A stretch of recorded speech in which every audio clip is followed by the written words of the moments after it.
Chosen one, 72 hours ago, heaven activated emergency broadcast protocol for the 5th time in human history. The first 4?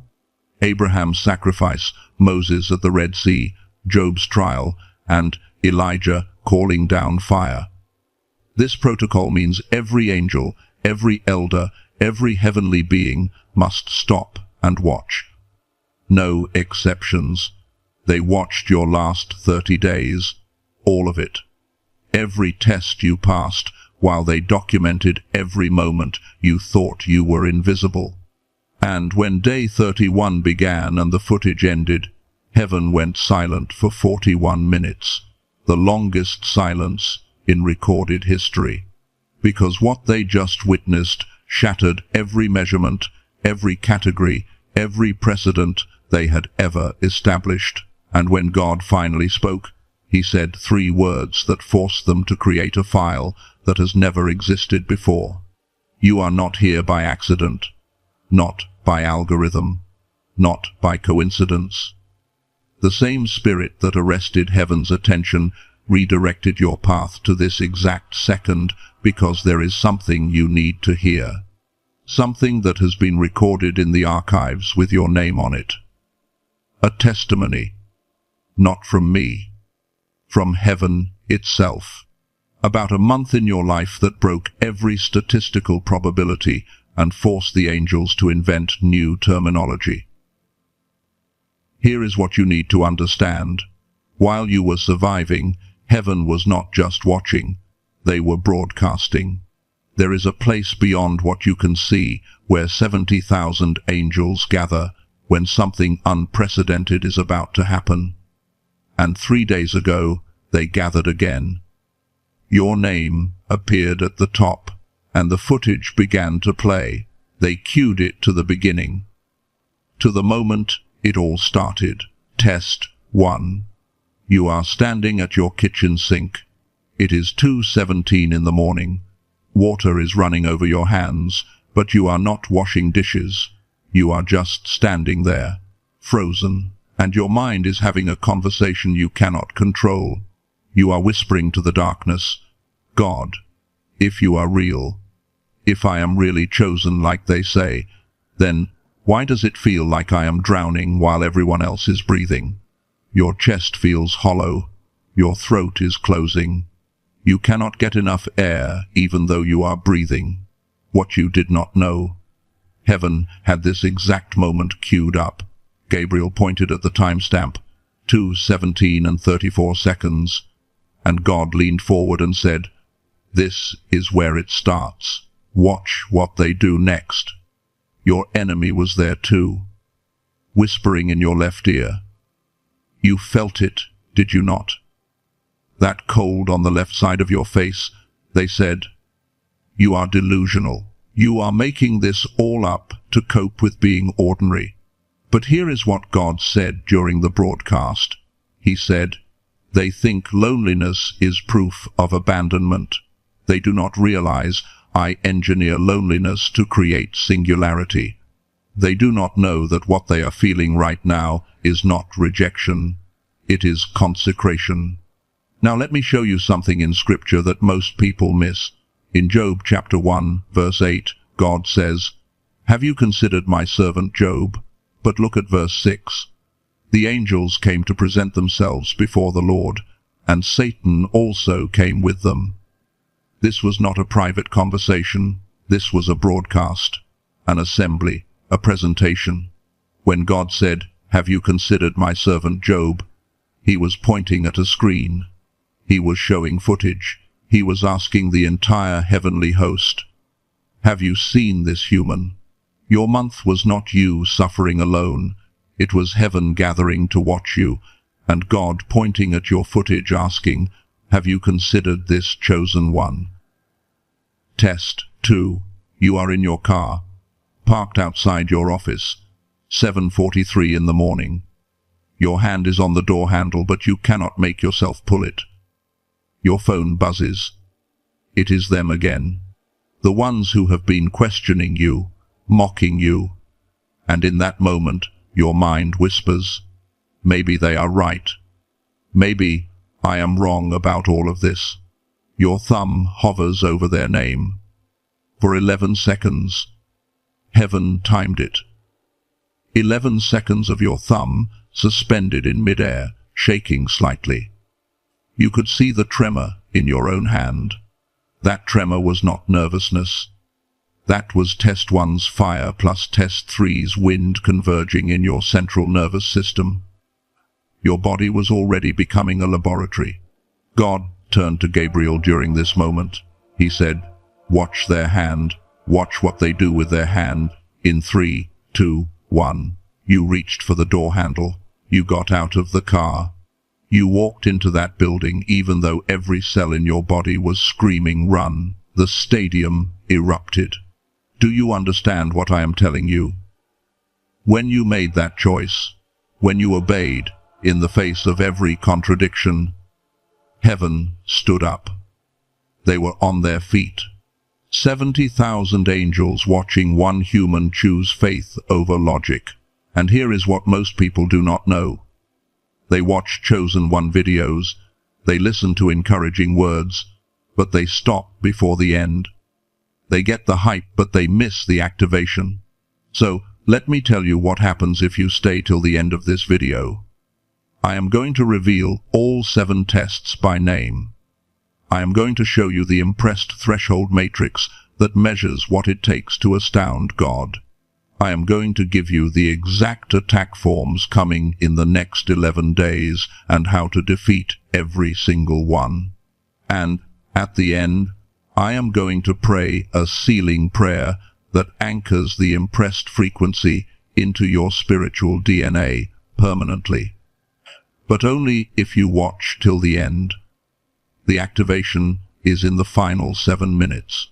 Do not rob yourself of what heaven is releasing. Test 3. You are in your bedroom. 11 at night. Lights are off, but you are not sleeping. You are staring at the ceiling, counting your breaths, trying to make your lungs expand, but they will not. Your ribs feel locked. Every breath is work, and the thought comes, the one you are most ashamed of. How long can a human being survive on hope alone? How long before hope becomes delusion? You are lying there in the dark, and 2 voices are speaking, one from the left. You have been abandoned. This silence is your answer. The other from the right, so faint you almost miss it. I am here, I see you. This silence is not absence, it is trust. God paused the footage here. He told the angels, Test 3. Faith during divine silence. This is the hardest one for humans. Most quit right here. Most give up when I go quiet, because they think quiet means no. Watch this chosen one. Watch what they choose. You chose to stay. You did not quit. You did not walk away. You stayed in that dark room, in that silence, with nothing but a whisper you could barely hear, and you decided that whisper was enough. In Lamentations chapter 3, verse 22, it says, "The steadfast love of the Lord never ceases. His mercies never come to an end. They are new every morning." But here is what people miss. Verse 21 says, "But this I call to mind, and therefore I have hope." The writer was in a pit, in darkness, in siege, and he had to call to mind what he could not see with his eyes. That is what you did in test 3. You called to mind what your circumstances were screaming was not real. Now, 3 tests in 3 weeks. Most people would stop there. They would say, 3 massive tests, 3 collisions with impossibility. That is remarkable. Heaven could say, well done, and you would deserve it. But, chosen one, you are not watching this video because of 3 tests. Those were not the hard ones. Test 4 was happening the entire time. Test 1 was breaking you. You did not see it. You could not have seen it. Because test 4 does not announce itself with pain. Test 4 does not announce itself with pain.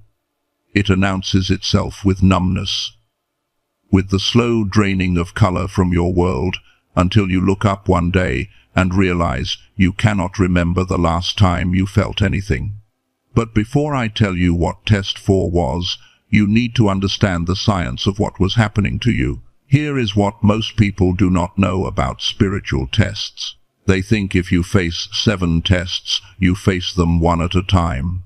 Test 1 finishes, then test 2 begins, sequential, separate, manageable. That is not what happened to you. Heaven has a protocol, a rare one. It is called Convergence alchemy, and it works like this. When God needs to create something that has never existed before, He does not add elements sequentially. He merges them simultaneously, under pressure, under heat, at the exact same moment. In chemistry, if you add 7 elements one by one, you get a mixture, predictable, safe. But if you introduce all 7 at the exact same time, under specific conditions, you do not get a mixture. You get a compound, a new substance, something that has properties none of the original elements possessed alone. That is what God did to you last month. Let me show you this in Scripture. Exodus chapter 14, verses 19 and 20. The angel of God moved and went behind them, and the pillar of cloud moved from before them and stood behind them, coming between the host of Egypt and the host of Israel.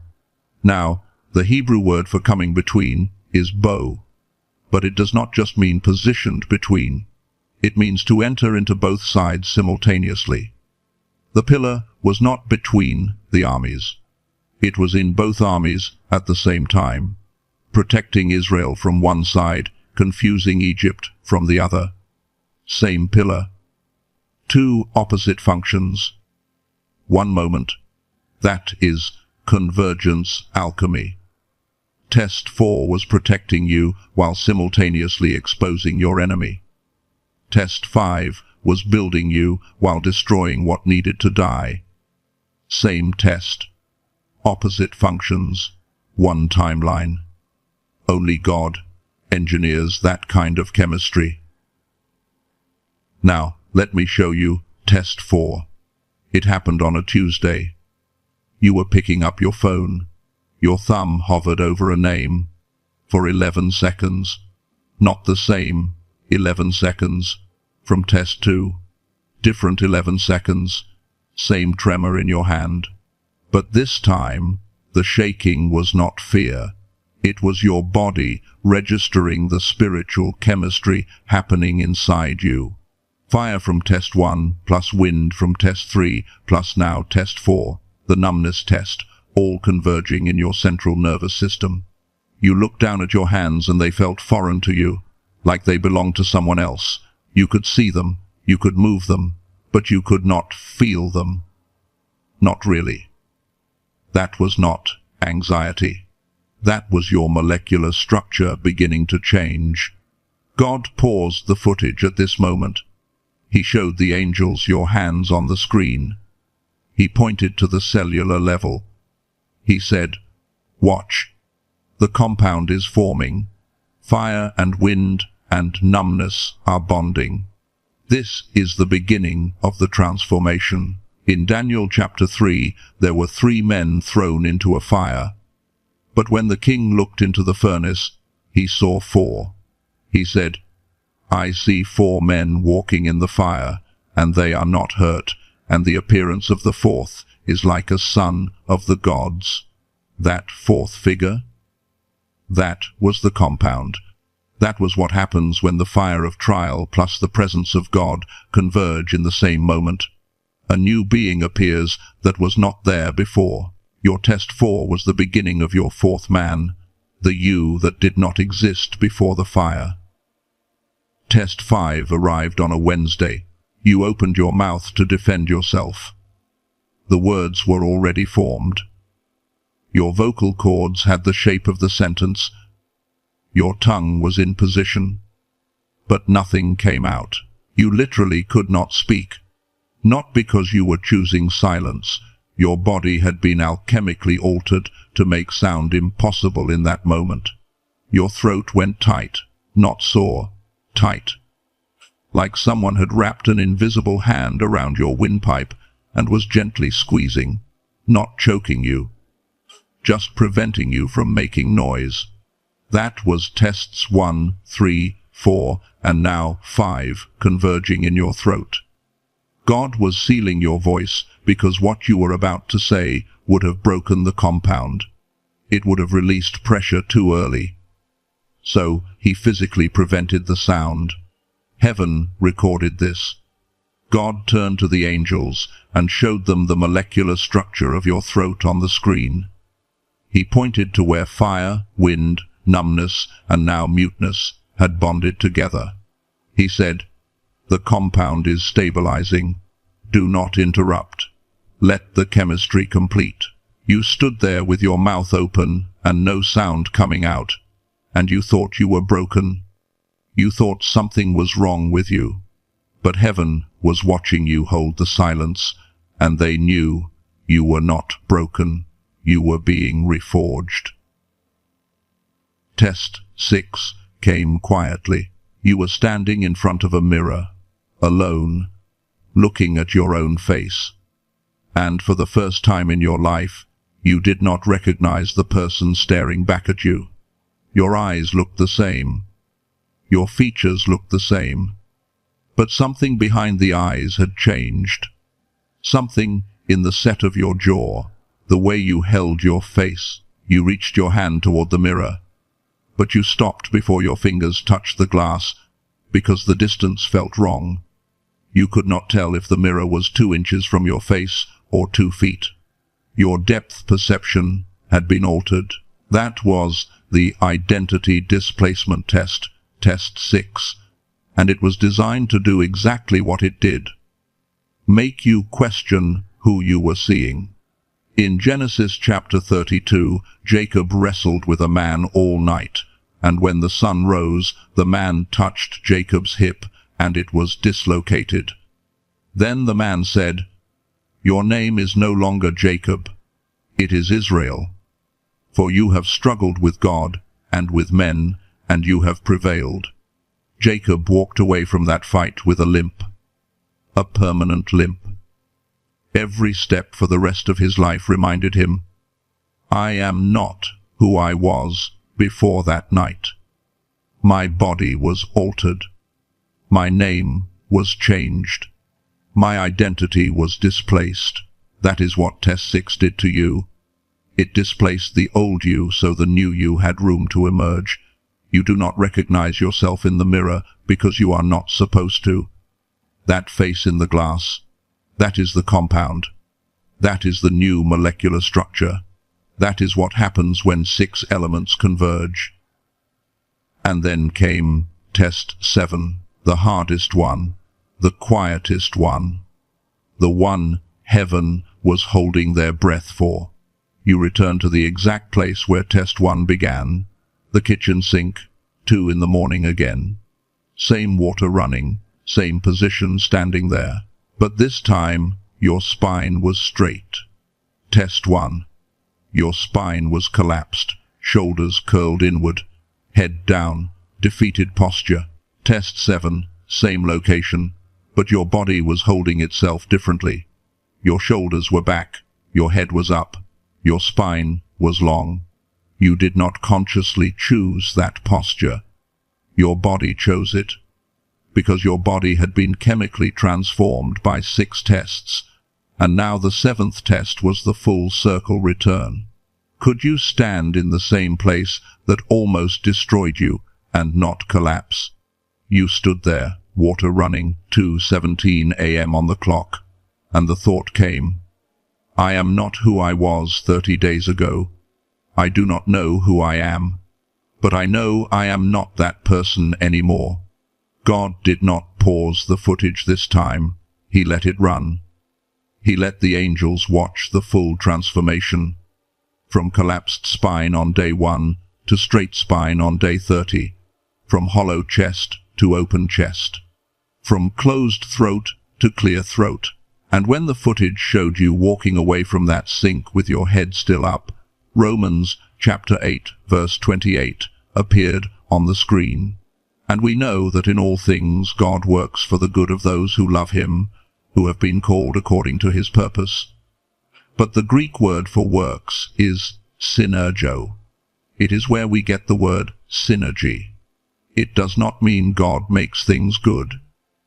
It means God makes things work together. He takes separate elements and creates cooperation between them. He engineers convergence. 7 tests, 30 days, all converging, all working together, all creating a compound that had never existed before. When the footage ended, heaven went silent. 41 minutes of complete silence. No prayer was answered anywhere on earth during those 41 minutes. No intervention happened. No angel moved, because every single being in heaven was frozen, staring at the screen, processing what they just witnessed. And then God spoke. One word, just one word. But that word sent every angel scrambling to the archives to verify what they had just seen, because in all of heaven's records, in all of human history, that word had only been used 17 times. That word was impressed. Now, before you move past that word too quickly, you need to understand what it means, because most people hear impressed, and they think it is just another way of saying pleased, or satisfied, or delighted. It is not. In Scripture, you will find God pleased with offerings. You will find him satisfied with obedience. You will find him delighted with worship. But impressed? That word shows up 17 times. Only 17 times in all of human history. And every single time it appears, it means the same thing. The creation surprised the Creator. The design exceeded the designer's prediction. Impressed is what happens when God looks at what he made and says, "I did not know you could do that. Let me show you this." 1 Samuel chapter 16, verse 7. The Lord said to Samuel, "Do not look on his appearance or on the height of his stature, because I have rejected him. For the Lord sees not as man sees. Man looks on the outward appearance, but the Lord looks on the heart."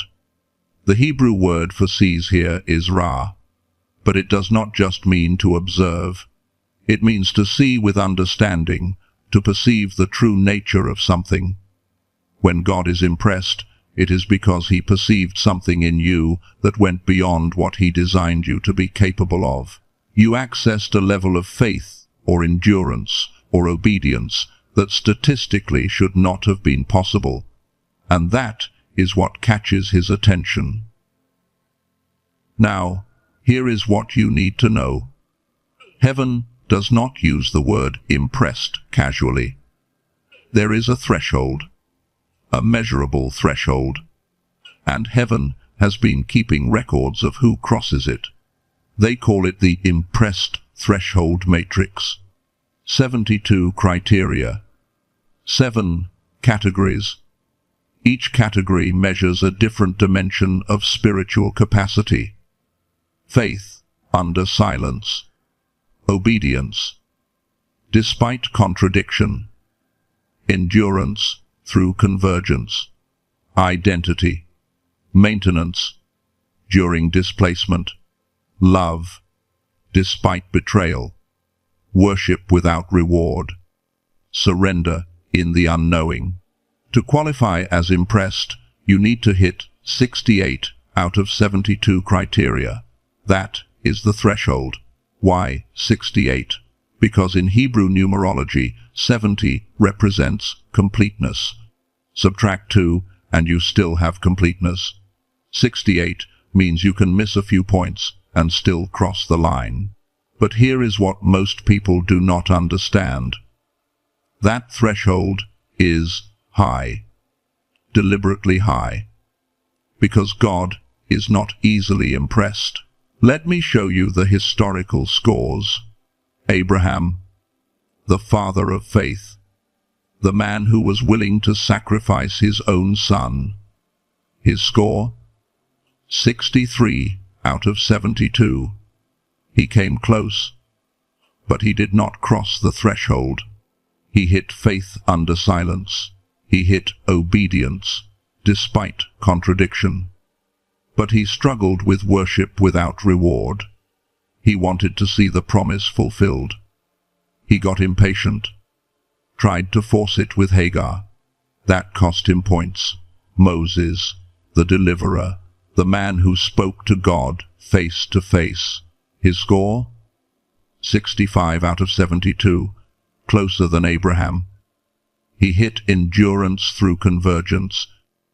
He survived 40 years in the wilderness, but he struggled with surrender in the unknowing. He struck the rock when God told him to speak to it.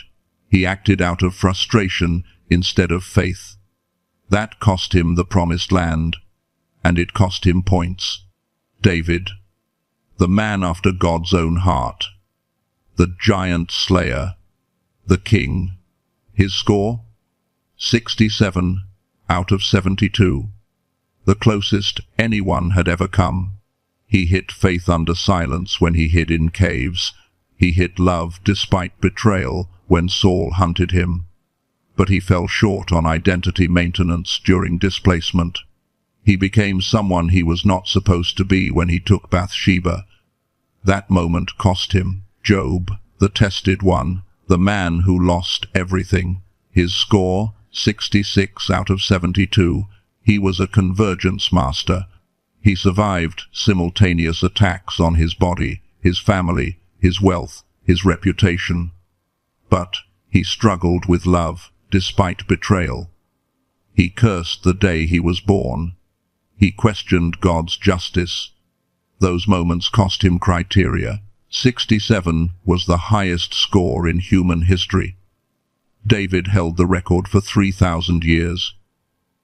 Now, I need to address something, because there is a question you have been carrying, a question you have not said out loud, a question that lives in the back of your mind, late at night, when the darkness feels thicker than your faith. The question is this: am I really special? Or am I just really good at convincing myself I am special? You have wondered if you are delusional, if you are making this all up to cope with being ordinary, if every chosen one message you have ever heard was just confirmation bias, feeding a lie you desperately wanted to believe. Heaven recorded that question. Timestamp: 3:47 and 23 seconds in the morning. And God did not rebuke you for asking it. He archived it. He put it in a file labeled Honest Questions from the Impressed. Because here is the truth. Every person who has ever crossed the impressed threshold has asked that exact question. Abraham asked it, Moses asked it, David asked it in the caves, Job asked it in the ash heap. In Job chapter 42, verse 5, after everything Job went through, after all the tests, he says, I had heard of you by the hearing of the ear, but now my eye sees you. He is saying, I used to believe based on what others told me, but now I believe because I have seen. I have experienced. The question is not, am I delusional? The question is, am I willing to move from second-hand belief to first-hand knowing? And that is exactly what your 7 tests did. They moved you from hearing about God to seeing God. So, here is what heaven did. They ran your numbers, category by category, criterion by criterion. Faith under silence, 12 criteria available. You hit 11. The only one you missed was worship without seeing, immediate result. Nobody gets that one. Even Jesus asked why the Father had forsaken him. Obedience, despite contradiction. 15 criteria available. You hit 14. You missed one moment in test 2 when you hesitated before opening the car door. But you still opened it. So, partial credit. Endurance through convergence, 18 criteria available. You hit all 18. Perfect score, because you survived all 7 tests simultaneously and did not quit. Identity, maintenance, during displacement. 12 criteria available. You hit 12. Perfect score. You stood in front of that mirror and did not recognize yourself, but you did not become someone else to cope. Love, despite betrayal. 10 criteria available. You hit 9. You missed one when you allowed bitterness to sit in your heart for 48 hours before you released it. But you released it. That matters. Worship without reward. 5 criteria available. You hit 5. Perfect score. Surrender. In the unknowing. This is the hardest category. Only 2 criteria. You hit both. Total score, 71 out of 72. You exceeded Abraham by 8 points. You exceeded Moses by 6 points. You exceeded David by 4 points. You exceeded Job by 5 points. You scored higher than every biblical figure in recorded history. And when God saw that score, when he verified it 3 times to make absolutely certain, he leaned back and said that word. The word he has only said 17 times in all of human existence, impressed. And that is why you are here. That is why this video found you. 71 out of 72, the highest score in human history. You joined the impressed category. Heaven opened the file. They were about to write your name as number 18. That is the story. That is the testimony. You are impressed. God said it.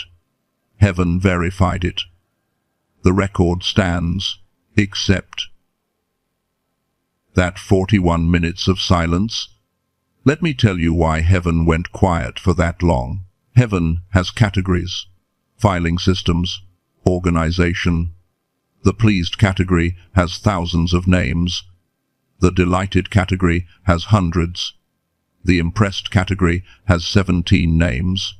17 people across all of human history who crossed the threshold. When your score came in, they pulled up the impressed category file to add your name, number 18. Right there, between Elijah and John the Baptist. But when they tried to file you, the system rejected it. 3 times they tried, 3 times rejected. Because your score did not just cross the threshold, you shattered the ceiling. 71 out of 72 is not just impressed. It is something they did not have language for. So God spoke again. He said, create a new category. And they did. The category is called impressed plus astounded plus historically unrepeatable. You are not number 18 in the impressed category. You are number 1 in a category that has never existed before. A category of 1, the only chosen one who passed all 7 tests in the same month. Ever. In Isaiah chapter 43, verse 19, God says, Behold, I am doing a new thing. Now it springs forth. Do you not perceive it? This phrase appears 7 times in Scripture. 7 times God announces he is doing something new, something that has never been done before, and every single time it requires him to create new language, new categories, new ways of describing what he just did. That is you. You are the new thing. Heaven had to invent terminology for what you survived. Here is what they did not tell you about being category of 1, about being unprecedented, about having no precedent to follow. Precedent exists to show you how to navigate what comes next. Abraham had precedent. He could look at Noah. Moses could look at Abraham. David could look at Moses. Every person who crossed a threshold had someone ahead of them who walked a similar path. You do not. Which means the attacks coming will not follow any pattern you can search for. They will not match any testimony you have heard. Because the enemy has never fought someone with your molecular structure before. But God showed me exactly what is coming. 7 specific attack forms, and 4 of them begin within the next 11 days. So, let me give you the operating system. The framework for how to live as the impressed one. This is called the impressed operating system. 4 steps. And you need to memorize them, because when the attacks come, you will not have time to look them up. The first step is called somatic check-in. When doubt attacks your mind, do not fight it in your mind. Go to your body first, because your body remembers what your mind forgets. In your mind right now, I want you to notice how you are holding yourself. Are your shoulders forward or back? Is your spine collapsed or lengthened? The impressed identity lives in your posture. When doubt whispers you are ordinary, your body knows different. Check your body first. Let it remind your mind. The second step is replay recall. Heaven recorded your tests, so did your spirit. When the attack says you imagined everything, I want you to go back in your mind to one specific moment. The moment you almost quit, but did not. See it clearly. What room were you in? What time was it? What did your hands feel like? Your spirit archived that moment. Access the footage. Let the memory prove the enemy is lying. The third step is threshold defense. I am about to name 7 attacks. Each one has a signature. A specific thought, plus a specific feeling, plus a specific timing. When you recognize the signature, you have already won 80% of the battle. So, when the attack comes, do not panic. Just name it. Out loud, if you can. In your mind, if you cannot. Say, this is identity destabilization, or this is precedent pressure. Naming it strips its power. The fourth step is loneliness reframe. You are category of 1. That means you are the only one who understands what you survived. You will not find community that gets it. And when that loneliness hits, do not fight it, reframe it. In your mind, say this sentence: this is not punishment for succeeding. This is proof I succeeded. Now, let me show you the 7 attack forms. The first attack is called identity destabilization. Here is what it looks like. You will be walking through a doorway. It does not matter which doorway. Your bedroom, your office, your car, and mid-step the thought will hit. What if the video was wrong? What if I misunderstood? What if impressed was for someone else and I just wanted it to be me? This attack comes within 11 days of right now, and here is how you will know it is happening. Your body will freeze mid-step, 1 foot in the threshold, 1 foot still outside. You will wobble slightly. That wobble is not loss of balance. That is the attack. Here is how you win. Do not fight the thought. Finish the step. Walk through the doorway completely. Physical completion rewrites spiritual narrative. The attack dies in the threshold. The second attack is precedent pressure. Around day 15 to day 20, someone will say to you, nobody else does it that way. They will be talking about a choice you made, a path you are walking, and the thought will come, maybe I should just follow what worked for others. Maybe unprecedented means wrong. The somatic signature is tension in your upper back, right between your shoulder blades. That is where your body stores the pressure to conform. When you feel that tension, you know what is happening. Here is how you win. In your mind, respond with this: nobody else crossed the impressed threshold either. Precedent does not apply to the unprecedented. The third attack is community confusion. You will be in a room full of people who call themselves spiritual. A church, a gathering, a group chat, and you will feel it. A hollow ache right behind your ribs. Your throat will tighten, and the thought will whisper, "I do not belong here. They will never get it. I should just leave." Do not leave. Stay anyway. Because here is what that attack does not want you to know. Your presence in that room is not for you. It is intercession. Your silence is service. You are holding a frequency they cannot see, but they can feel. The fourth attack is intensity inflation. Around day 25 to day 30, you will wake up and think, if this were real, if I were really impressed, would it not feel more dramatic, more powerful, more certain? That thought comes because the enemy is confusing spiritual maturity with emotional intensity. Here is the truth. Impressed is an identity, not a feeling. Oak trees do not feel mighty. They just are.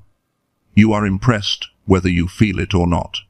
The fifth attack is timeline temptation. Week 5 or week 6, you will start counting days. It has been X days since I passed the tests and nothing has changed. Maybe it did not work. Maybe heaven made a mistake. Here is what you need to understand. Molecular change already happened. Manifestation has a different timeline. The compound is complete. The results are coming. Trust the chemistry. The sixth attack is comparison contamination. You will see someone else getting blessed, promoted, elevated, and your chest will sink, your energy will drain, and the thought will come, if I am so impressed, why are they getting more than me? Here is the answer. Their blessing operates under the pleased system. Yours operates under the impressed system. Different mathematics, different timeline, different results. Do not compare compounds to mixtures. The seventh attack is the most dangerous. It is called impressive fatigue. Month 2 or month 3, you will be exhausted, and the thought will come, I am tired of being special. I just want to be normal again. That thought is the enemy offering you a voluntary demotion. Do not take it. Fatigue is not failure. Even impressed people rest. Sleep does not mean resignation. Now I need to talk to you about something most people will not address. The shadow side of what you accomplished. You feel alone. More alone than you did before you passed the tests. And you have been wondering if that means something went wrong. If loneliness is proof you failed, it is not. Let me show you Hebrews chapter 11, verse 37 and 38. They wandered in deserts and mountains, and in dens and caves of the earth, of whom the world was not worthy. Most people quote verse 38, the world was not worthy. But they skip verse 37, which describes what their lives actually looked like. Wandering, hiding in caves, destitute, alone. Here is what people miss. Verses 37 and 38 are not contradictory. They are cause and effect. Because they wandered alone, therefore the world was not worthy. The isolation proved the elevation. And here is what comes next. Chapter 12, verse 1. Therefore, since we are surrounded by so great a cloud of witnesses, those cave dwellers became the cloud. The lonely ones became the watchers. Your loneliness is not the end of your story. It is your qualification to become a witness for the next person God puts through the impressed protocol. Right now, you are the only one. But one day, someone else will pass, and you will be their only witness. You will be the one who says, I know what you survived, because I survived it too. Now let me give you 3 confirmations, 3 witness moments. If you have already experienced these, it is proof everything I just told you is accurate. If you have not experienced them yet, watch for them. Before we begin the sealing, I need you to prepare yourself to receive what is about to happen. Not physically, spiritually. In your mind, I want you to see yourself standing. Even if you are lying down or sitting right now, in your spirit, picture yourself standing tall, shoulders back, spine long. This is the posture of the impressed. Hold that image in your mind. Now, in your mind, place both of your hands over your heart, one stacked on top of the other. You are creating a seal position, a receiving position. You are telling heaven, I am here. I am open. I am ready to receive what you are releasing. When you are positioned in your mind, I need you to say one word. You can say it out loud if you are able, or you can say it in your mind if you cannot speak. The word is ready. Say it now. Good. Your spirit just signaled to heaven. The ceremony begins. In the name of the God who paused the footage to watch you, in the authority of the testimony just delivered, in the presence of the cloud of witnesses who have crossed impossible thresholds, I stand in the gap between heaven's word and your spirit. This is not a casual prayer. This is a sealing ceremony, an anointing activation, a commissioning protocol. What happens in these next minutes will mark you permanently. The impressed frequency will anchor into your spiritual DNA irrevocably. Receive. And now I speak not as messenger but as mouthpiece. These are not my words. Child of the impressed frequency, I watched you when watching was all I could do. I saw you in that bathroom at 2:17 in the morning, hands gripping the sink. I saw you in the car, unable to reach for the door. I saw you staring at the ceiling, counting breaths, wondering if hope could sustain a human forever. I saw the night you typed out a prayer and then deleted it because it sounded too desperate. I saw you check your phone 17 times, hoping for a message that never came. I saw you smile at people who had no idea you were bleeding inside. I saw every test. I documented every moment. I archived every silent scream. And I want you to know this. Intervention would have disqualified you. Rescue would have reduced the score. I did not leave you alone. I left you space. Space to become unprecedented. You did not just survive. You impressed me. And I do not say that lightly. Now let me show you something. Numbers chapter 6, verses 24 through 26. The Lord bless you and keep you. The Lord make his face shine upon you and be gracious to you. The Lord lift up his countenance upon you and give you peace. Do you know what the Hebrew word for bless is? Barak. It does not mean to make happy. It means to kneel. When I bless you, I am not patting your head from a distance. I am kneeling to you, lowering myself to your eye level, to look you in the face and speak directly. That is what is happening right now. I knelt. I am looking at you, eye to eye, and I am speaking these words not over you, but into you. And now I seal. I seal upon you the divine replay commentary that heaven broadcasted. Every moment we watched, every comment I made, every timestamp we archived, I seal it into your memory. When doubt whispers nobody saw, your spirit will replay me saying, watch this part. I seal upon you the Convergence alchemy protocol, the 7 tests that merged into one compound. Fire plus water plus wind plus numbness plus muteness plus displacement plus return equals a molecular structure that has never existed before. I seal that transformation. It is permanent. It cannot be undone. I seal upon you the impressed threshold matrix, 71 out of 72, higher than Abraham, Moses, David, Job. I seal that score into your identity. You do not have to prove it again. It is done. It is recorded. It is official. I seal upon you the category creation. You are not number 18 in an existing list. You are number 1 in a new category. Impressed plus astounded plus historically unrepeatable. Only one ever. I seal that singularity. You are not trying to join others. You are the precedent. I seal upon you the impressed operating system, somatic check-in, replay recall, threshold defense, loneliness reframe. These are not concepts. These are your new reflexes. I seal them into your nervous system. I seal upon you the 7 attack forms and their defeats. Identity destabilization, sealed, defeated. Precedent pressure, sealed, defeated. Community confusion, sealed, defeated. Intensity, inflation, sealed, defeated.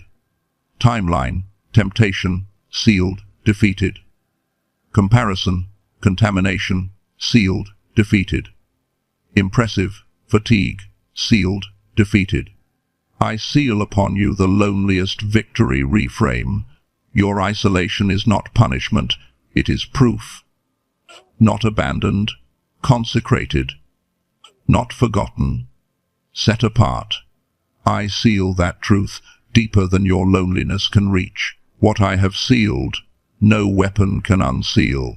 What I have marked, no attack can unmark. Consider it done. And now I do not ask, I declare, I declare. Within 7 days, you will see the first manifestation of your impressed status. It will come through a door you did not know existed. You will recognize it because you will hear yourself say, "How is this possible?" That is how you will know it is from the impressed system, not the regular system. I declare, within 30 days, someone will come to you needing what only you can give, not because you are wise, but because you survived what they are entering. Your loneliest victory becomes their lifeline. You will understand then why you had to walk it alone first. I declare, within 90 days you will be given an opportunity that is statistically impossible, an open door that defies logic. When you see it, do not question, do not hesitate, walk through. That is the impressed pathway opening. I declare, before this year ends, you will look back at this month and say, I did not know I was being forged into a weapon. But you will see it then. The convergence was not random, it was surgical. I declare, the attacks I named will come. But they will come against someone who has been sealed. They will hit a shield they cannot penetrate. And each failed attack will only prove what you already know. You are categorized differently now. Now, I ask you directly, do you receive this sealing? Do you accept this anointing? Do you agree with heaven's assessment of your month? Do you take your position as category of 1? If yes, I need you to say it, out loud if you can, in your mind if you cannot. Say the word, yes. Say it now. Heard, recorded, archived. You just agreed with heaven's testimony about you. That agreement is binding. In the spirit realm, you just signed the document. It is official. Your training is complete. Your anointing is sealed. The impressed frequency is now your operating system. What you passed in 30 days, you will multiply in 30 weeks. You are not here to survive anymore. You are here to set precedent. You are dismissed. Not to rest, to deploy. Go. Within 7 days of passing your tests, you received a text from someone who never texts you. someone you had not heard from in months, maybe years, and their message said something about, "I was thinking of you," or "You came to mind." That was not random. That was heaven sending human confirmation through an unlikely source. You needed a witness that heaven sees, so God nudged someone to reach out. The second confirmation is repeated numbers, the same number sequence showing up everywhere, on clocks, on receipts, on addresses, license plates. For some of you, it is the number 7. For others, it is a personal confirmation number only you and God know. That is not coincidence. That is the physical realm confirming spiritual reality. Breadcrumbs from heaven. The third confirmation is a dream. Within 14 days, you had a dream where someone looked you in the eyes and said a specific word. It does not matter who the person was in the dream. What matters is the word. For some of you, the word was ready. For others, it was chosen. For others, it was now. That dream was not random. That was your subconscious receiving the broadcast too. Even your sleep is testimony. If you have experienced even one of these 3, comment the word confirmed below, because that is you telling heaven, I recognize the witness moments. I see what you are doing. Everything up to this moment has been testimony, evidence, explanation, teaching. But now we shift, because I am no longer here as a teacher. I am here as a mouthpiece. And what happens in the next several minutes is not information, it is activation. This is the sealing ceremony.